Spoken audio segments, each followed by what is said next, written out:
Hello, welcome back to the Evergreen RX. I'm your host, Hayden, licensed mental health therapist, Cancer Moon, and the first to get deep at any party.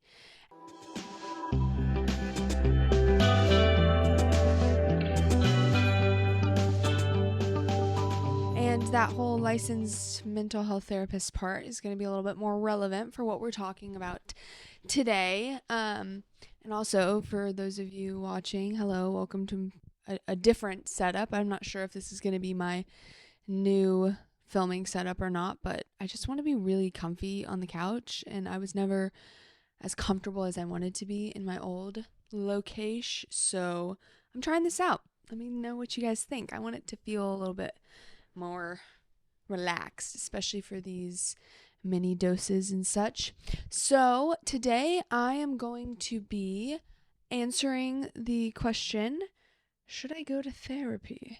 And so this is why I said the whole licensed mental health therapist thing is a little bit more relevant for today's episode, because my answer might kind of surprise you. And if you already saw the title of this, you've seen that my TLDR, my short answer, is maybe not.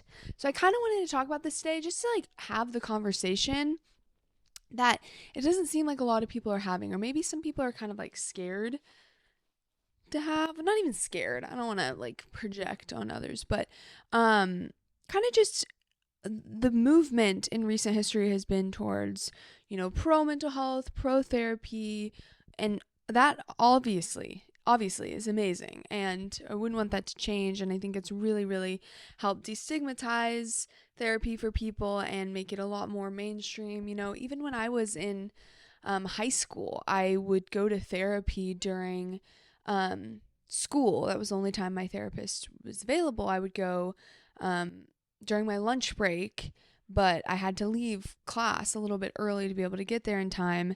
And I would tell friends that I was going to a doctor's appointment. I don't know. They thought, they probably knew I was going to therapy or thought I had a terminal illness because I was going every week.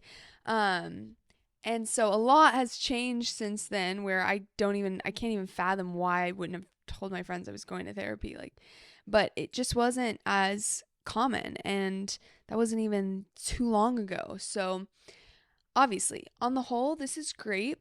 I would love to dive a little bit deeper than the surface level on this idea of kind of everybody being pro therapy, going to therapy. It's kind of the big advice we always hear nowadays. People will be like, they need to get into therapy, or have you tried therapy, or whatever. And I think that there's more nuance to it than that. And there's also certain life situations or personalities, not even personalities, but maybe just where somebody's at, where therapy might not be the best investment of their time and money. Because I think, as with all things, when something becomes a little bit more mainstream, it can get a little bit watered down as well. So with the mental health therapy movement, it can start to become a little bit more cliched, or maybe too generalized to really preserve its true nature. And what I believe the true nature of therapy really is it's deep work. It can be deep work and hard work. Ideally, really progressing you forward and getting to a place where you maybe are ready to stop therapy or to take a break. I mean, I'm you can always come back to it, but it's a very specific kind of transformative process, and I think we've lost the plot on that a little bit. So anyway, I'm already starting to answer the question, but yeah, my spoiler alert is I don't think everybody should be in therapy. So I'm gonna go a little bit over the reasons kind of for and against therapy, probably focusing a little bit more on the against, just because I think that's the part that we don't hear about as much, and I don't want to just repeat all of the great reasons you should go to therapy, because I think most people listening to this podcast already understand that. And also, if you're already in therapy and you're maybe wondering if it's time to take a break, or you're wanting to like analyze whether the guy that you're starting to see is like really doing the work in therapy or just kind of going because that's what he thinks he should do. I'm just kidding, but kind of. I'm think this will be helpful as well because I'm in my own kind of stage in life right now where I'm, questioning my own relationship to my personal therapy, my therapist that I've been working with for so long that I've literally nothing but good things to say about. But, it's just I'm in a new life phase and transition and I'm putting a lot of personal growth work in other ways as well. And so it's kind of one of those evaluation periods of like, what am I wanting from this? What am I getting from it? And am I able to give as much to it as it kind of deserves to be the most beneficial? So, yeah, the first point is kind of like not all therapy is created equal. And not all therapists are the same. And I mean by that in caliber of skill, but also in approach and perspective on healing and what therapy is meant to be.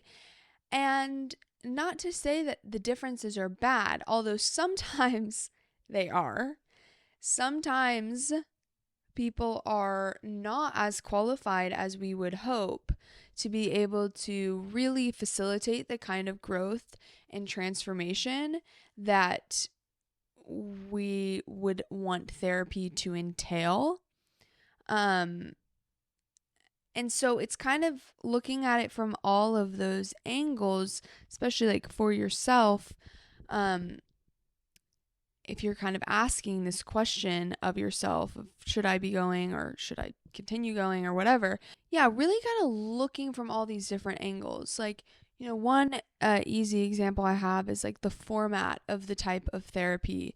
So that means like in person or virtual or, texting based, which I'll get into later. Some people, virtual works fine. Some people, I truly believe like they can do it. It's kind of just suits their life, whatever.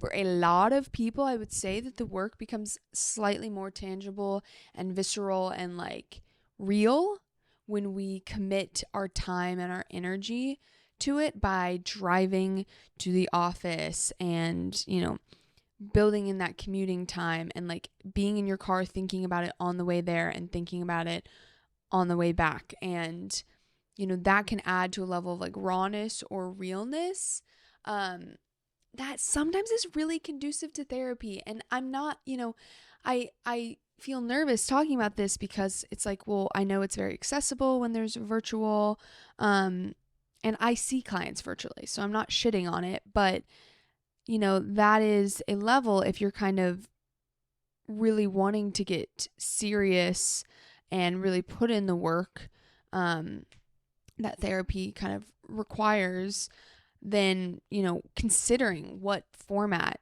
you're going in. And are you doing virtual because you really have to do that? It's the only time you have available?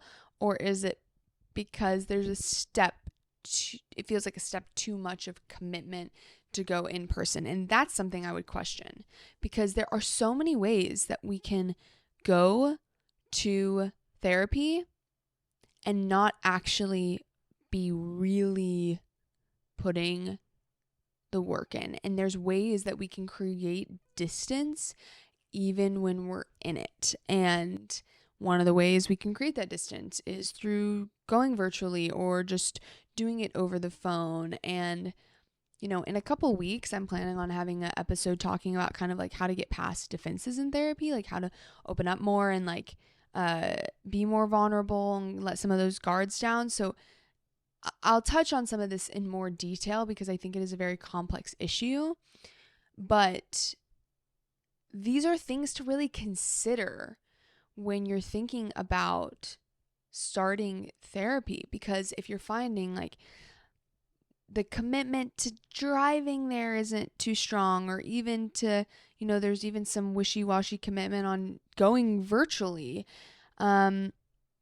and how much you're willing to really put in time wise, monetarily, what you're able to contribute. If some of those things are like you're really hesitant, I don't know if therapy is going to be the most beneficial kind of first step, because you can lead a horse to water, but you can't make it drink. And you can go to therapy and your therapist can be wonderful and skilled and all of that. And if the internal dedication and commitment to diving in isn't there 100%, or even 80%, 70%, 60%, it's going to be challenging. It is going to be challenging to really get the full benefit out of it. So it kind of does, I'm already touching on really my second and main point that I wanted to get to, which is like that my biggest question or consideration is your personal readiness. When I have like consult calls with clients, which is basically the 15 minutes 20-minute call that you have with somebody before scheduling with them, to just see goodness of fit and what they wanting to work on, one of the things I'm listening for is the readiness that I'm sensing from them, the willingness to be open, to be curious, to try new things, determination to like really see change. When people are like, I'm so fed up with this, I don't want to deal with this anymore, blah blah blah, like sometimes that is a really good sign to me. I'm like, okay, they're ready to like get in and do what it takes. And so some questions you can kind of consider is, have you already thought about some of the issues that you're bumping up against? Have you already like pondered on them? Have you started to maybe notice patterns or some experience from your past that seems to be coming up and affecting you today? Like, are you starting to get a grasp for yourself? And this is not 100% prerequisite. Sometimes people come in and they have no clue and they've never been taught to think about things in that way. They've never really been taught on how to identify their emotions, and they can get so much out of therapy, 100%. Like, it is not a prerequisite, but it's one of the questions to ponder. It's like, do I know what I want to work on and what's kind of causing me issues? And do I have some of that awareness kind of already on board? And I also think, do you feel open to exploring creative solutions? Are you curious about wanting to know yourself on a deeper level? Are you ready to allow and receive? That's one of the big things in therapy is you're going to go in there and like the therapist is in a large way kind of responsible for the space and for holding things and directing the time and creating those like safe boundaries in that like holding space. And so that means that your challenge might be allowing someone else to kind of have that handle on the situation and kind of be in that leadership guiding role. If you're really used to being in that in your own life, are you ready for someone else to step into that position and to allow you to receive, allow you to be taken care of, to receive support, to receive love and kindness, and somebody really directing their attention to you, which can be very uncomfortable. So starting to ask yourself some of these questions. And if you find that the answer is no to a lot of these questions, my thing would be try some other things first, because therapy is expensive. And so try some other things out, like journaling, meditating, starting to become like mindfully aware of yourself and kind of what is going on inside of you, just feelings wise. Like that can mean physical sensations inside of you. What is anxiety? Maybe you struggle with anxiety. What is it like? Actually, what is that experience like for you? There's ways to start getting curious with that stuff before you ever step foot into a therapist office. And, you can read books, reading self-help books. I think this is a super great gateway. Listening to podcasts, spending some time in like curious self-reflection. These can be steps that you take that just kind of prime the pump. So when you are ready for therapy, or maybe some of those resistances subside, you're able to just jump in and start getting the most value right from the beginning, because that's ideally what we want, is for, your time and your money to be really going the going the extra mile. And I know there can be a lot of social pressure nowadays around getting into therapy, and sometimes in certain circles it can be kind of taboo if you're not. But if you genuinely ask yourself these questions and you don't feel like you're ready yet, be gentle with yourself. It's okay. It's a very vulnerable thing to do, and maybe try some of these other avenues to see if, you start learning more about yourself or start getting more curious about your experience, that, it might start to move the needle on how ready you feel to go in and really talk to somebody else about what's going on for you. Also, it's okay to want to go to therapy for social support, but that's just like a different type of therapy, in my opinion. And this might be something that gets people a little bit upset, but this really was kind of one of the catalysts for talking about this question, because I do think that there are people that their main priority in going to therapy is just a listening ear, someone to be there, and to be able to vent and get things off their chest and just feel like someone cares.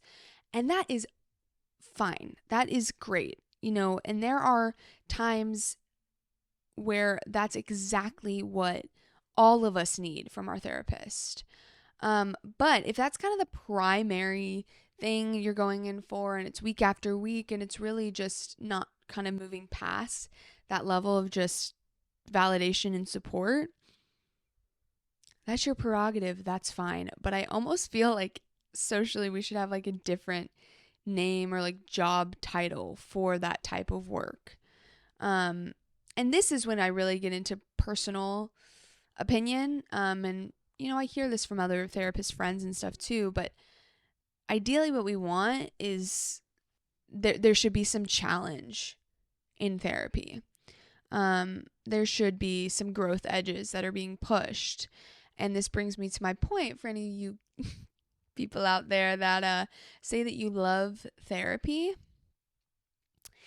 You might not be being challenged enough. And not to say you can't love your therapist and be super happy and grateful you're in therapy. That's how I feel. Like, I'm very grateful. I'm very happy to be in therapy. I love my therapist. There's all of these wonderful things. But if you're like walking away being like, that was awesome, I felt great, I look forward to therapy and it just feels awesome, maybe we're not being challenged enough, because it should be a little bit tough. Like, in that feeling of like, wow, I just did something. It's like when you go on a run, it's like, wow, that was hard, but I did it. Like, I feel accomplished. You don't want to be dreading going to therapy, but it's a little bit of that, oh, that was hard but good feeling. And if it's just easy and good, maybe a little more challenge is good. And if you're noticing that's you, then, and you want to change it, you can spend some time maybe reflecting before you go into the session. Really think about what you want to focus on. Observing throughout the week what's coming up for you.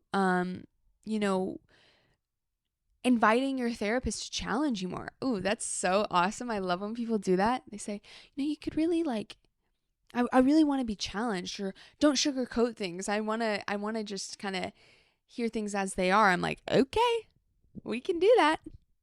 We'll see how it goes. So you can always invite the therapist into, that goal of yours as well. And lastly, because I said I was going to touch on it, just a word of warning on some of the really popular text-based online therapy platforms that do a lot of influencer ads, and you've probably heard of them. I'm not going to name them.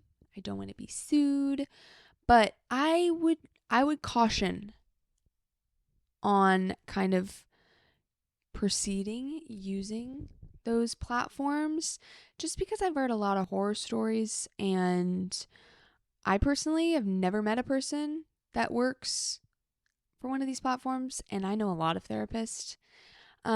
So just something to think about, because when we're thinking about formatting, kind of setting yourself up for success, I think that the way that those platforms are structured at times doesn't lend itself to a real depth of work. You know, this idea that you should just be able to text your therapist 24/7 and receive a response, and that's like quote unquote therapy, feels a little bit slippery to me. And not what I would call traditionally therapy, which maybe I'm old school and whatever, and that's like, but I would say I've heard some horror stories about sites like that. So just a word of warning for you gals and guys and anybody listening.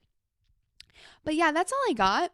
It was a little stream of consciousness, but I've got a lot of thoughts on this, obviously, and I would love to hear more questions and your thoughts and what you're wondering, especially in the therapy space, because while this isn't, a solely therapist podcast, it is a large part of my life and my identity, and I do like to talk about it. So let me know, and in a couple weeks I'll be circling back around with an episode about getting past your defenses. So stay tuned for that. And until next time, I hope you take wonderful care of yourself. And please keep up with me on TikTok, Instagram.